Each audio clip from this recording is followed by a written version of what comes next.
Hi, my name is John Burns from Final Cut Pro Classes, and today's tutorial is about transitions in Final Cut. So let's get started. So here I have a random cut here of just a bunch of random clips, and I want to go ahead and put a transition on this cut here.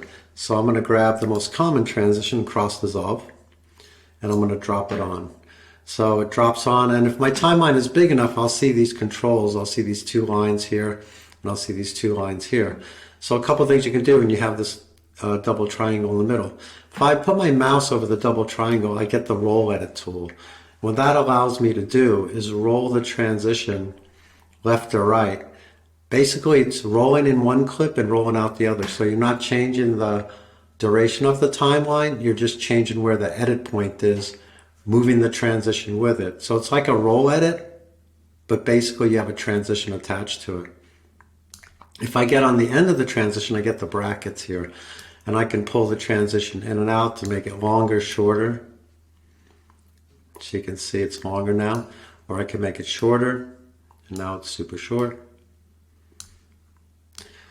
Also, if I get on these two lines here on the right, and the film strip points to the left, that's really a ripple edit.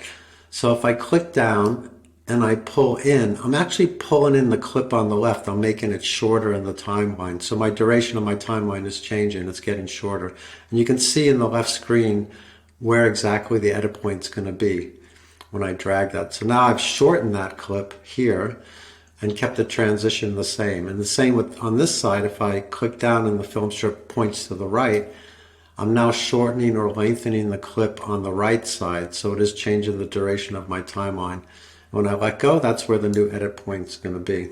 Now if I delete this transition here, I'm just going to hit delete, and I stretch these clips out to their ends. So there's the red line there, and there's a red line there. So basically I have no extra media on these clips to make a transition. So if that occurs, or even if one clip doesn't have the extra media like this clip here, if one of these or both don't have the extra media, you get the red bar. If you try to drop a cross dissolve on it, then you'll get this little plus sign and you'll let it go, and this window will come up and say, hey, there's not enough media to make the transition because you need that overlap on both clips. And if you say create transition, it's going to pull in whatever clip doesn't have the media and create the transition. So if one side didn't have the media, it would pull in a half a second from that side because it's a second by default, which you can change in the preferences. So it's going to take a half second and a half second from each clip. So if it doesn't have it, it pulls it in, and that will also shorten your timeline a little bit. Now every transition has controls to it. That's why I like the inspector to be open. And I usually like to put my playhead in the middle so I can see what I'm doing. If I click on the transition, I will get the inspector for that transition. So it has to be highlighted. And it's good to have your playhead in it, usually in the middle, to see what you're doing. So here I have some different controls. I have a drop-down menu. I can say show highlights, and you can see that the highlights appear in the transition.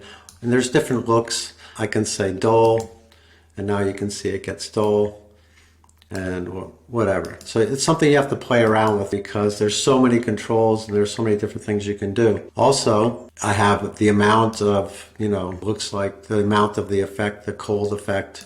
There's going to be different controls for different transitions, so you're going to have to just play around with those. If I say ease in and I move the slider, you can see that it's putting in one side, which is the left side, because it's the ease in, more than the right side. So you'll see more footage from the left side than from the right side. And then the same thing with ease out. You're going to see more footage from the right side than the left side when it goes into the transition. So many ways to adjust this. You have audio crossfades on all the transitions, and basically S-curve is the best way to get your audio in smoothly. But if you want to make sure you hear some audio within the transition, that it's not fading out too fast, you can say plus 3 dB and you would hear that audio better. And you have different settings, minus 3 dB for a lower setting. And you have linear, which is a straight line up and down. But S-curve is usually the best. It's like a smooth, curvy audio fade into the transition. So what I like to do is just go through the transitions a little bit and just drop them on. So I can grab this random transition, drop it on. It just replaces the one that was there. If I highlight it, then I get the controls for that transition. So here I have all kinds of different things I can do with it, direction, speed, east, west. So you just have to really play around with what's in the controls for the transition to see what it can do. If I go to just another random transition here, I drop that in and I highlight it. Remember, if you don't highlight it, right now I'm getting the controls for the clip itself. But if I highlight the transition, I'm getting the controls for that transition. So now I can change the blue color to, a green color, and etc. So it goes on and on and on what you can do with the different transitions. Now some transitions, they have a little arrow pointing down, or this one looks like it has it right here. So I can just throw that in. And what that arrow pointing down means, it wants to have you load some video in there or a picture. So again, I don't see the control panel for this transition because it's not highlighted. So if I highlight it, I see the control panel and I see the two arrows here that I can load some source footage in. And I can say I want this clip here, and I can click this drop down menu and I can say I want this clip here to be in that other frame. So I say apply. So that's exactly what it's going to do. It's going to apply those two clips to those drop downs. So you'll see a lot of those drop zones in some of the transitions, and that's basically what it is. It wants you to drop a clip or a picture into the drop zone so you can see it. So what's really important too is, like I said, to highlight the transition you're in. So a lot of times, let's say I put a transition here and I drop it on this cut here. When I click that transition, I'm actually in that transition control panel. So if I move anything around in here, I'm actually changing what's here and not where my playhead is.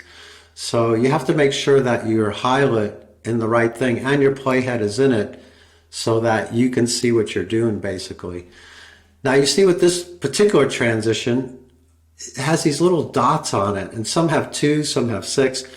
And what these little dots are, it's asking you, what do you want to put in this template here as pictures? So you can move these around and you'll see that the picture changes. So I'm going to make my timeline a little smaller and say I want my first picture to be there. You can see that's moving, or maybe all the way at the beginning, and my second one to be here, and maybe I want my fourth one to be Times Square, and maybe, oops, over here.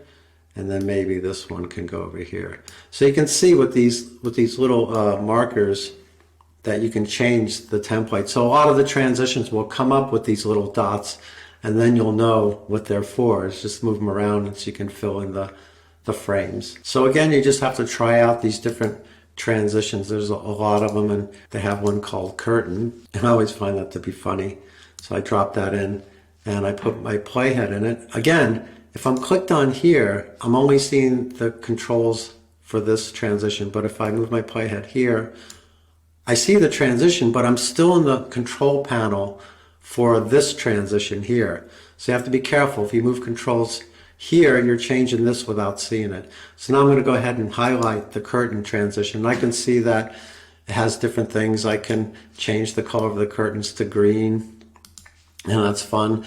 And I can have it open and close, which it does now. It opens and it closes,